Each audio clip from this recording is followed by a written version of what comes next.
Hey guys, Leanne here on Grady's Mom. I wanted to do a real quick video today. This is a copycat recipe for the Outback Alice Springs chicken dish. I don't go to Outback a whole lot, but whenever I do, a lot of times I'll get this dish.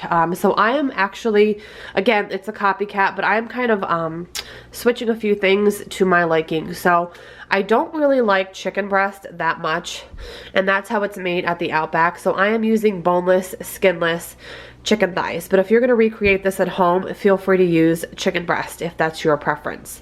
So I've got boneless, skinless chicken thighs. I've got mushrooms. I've got bacon. I've got cheddar cheese. You can also use Monterey Jack cheese. I've got honey mustard. I've got some oil to sear up the meat. I've got some green onions. Normally you would use parsley, but I like the onion better. And then I seasoned my chicken already with salt, pepper, and garlic powder. So the first thing I'm going to do is get the mushrooms and the chicken seared up. We do finish this dish in the oven, but you do want to get your mushrooms and your chicken done first. And you kind of just stack everything on top of the chicken and then bake it. It's really, really good, and I'm very excited to share it with you. Once again, you can use chicken breast if you're not a fan of chicken thighs. So I'm going to go ahead first and get my mushrooms sauteing up. Alright, so you just want a little color on the mushrooms, nothing crazy. And in the same hot pan, I'm going to go ahead now and get the chicken. We're not going to cook it all the way. We just want to sear it and get the outside nice and brown and flavorful. Alright guys, so you want a nice golden brown sear on the chicken, just like this. I have it on a plate lined with paper towel to soak up any grease. And now I'm going to go ahead and grab the honey mustard. And I'm going to brush this all with honey mustard really, really well.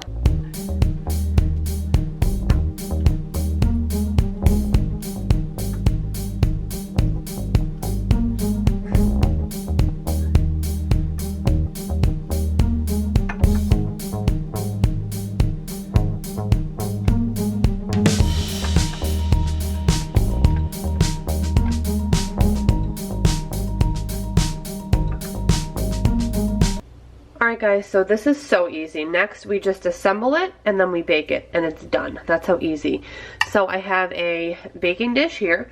I'm going to get the chicken in, and you want to give it a little room to breathe, the pieces, because we're going to stack a lot of stuff on here. So you want space between each piece. And I went heavy on the honey mustard. I like the honey mustard flavor. So first, I'm going to do some mushrooms on each piece. And if it falls off, some of it falls off, that's fine. You can just kind of scoop it up and eat it on the side.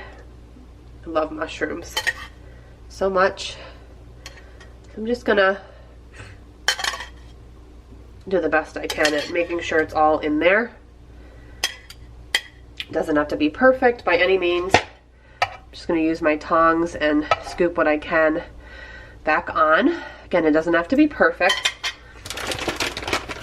Next, I'm going to do some bacon.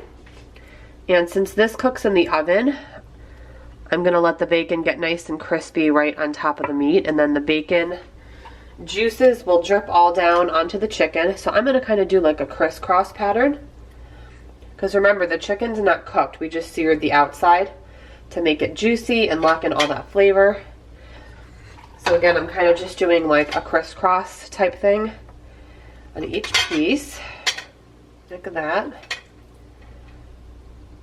And the two bigger pieces, I'm going to put another little piece of bacon on there. Alright guys, so next I'm going to use the remainder of the honey mustard and just brush the top of the bacon. This will actually be a little bit like a glue because I want to put some of the green onion on there, and I want it to stick a little bit on top rather than just roll right off. So I'm just going to brush, and the honey mustard, in my opinion, is really kind of the star of this dish, like the flavor of the honey mustard. That's just my opinion.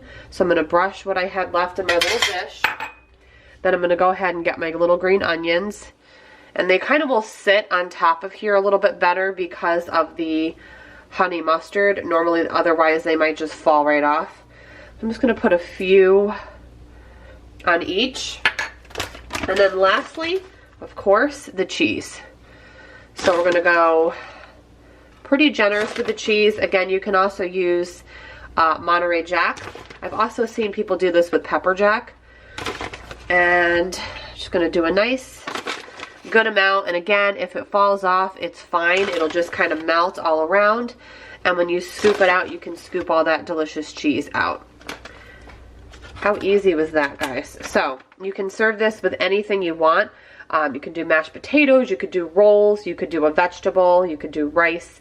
All I'm going to do now is get these in the oven and get them nice and cooked through and crispy and cheesy. Of course, I'll show you the final plate, and as always, I always put in the description box the ingredients, the temperature, the cook time, all that. I'll actually link below one of the copycat recipes that's really good online, and I'll also put some information about what I am doing as far as temperatures and times, and I'll show you guys what these look like when they come out of the oven. Alright guys, so here is what the Alice Springs chicken looks like when it came out of the oven. It's all nice and bubbly and smells amazing. I'm really excited to dig into this and really excited to share this with you guys. I hope you'll give it a try. Again, I will link down below the copycat recipe that I based my version off of, because I like to take copycat recipes and then kind of tweak them, like I mentioned, again, with using the chicken thighs instead of the breasts. But yeah, looks really good. I'm gonna dig in. Hope you guys enjoyed this video, and I will see you guys in the next one.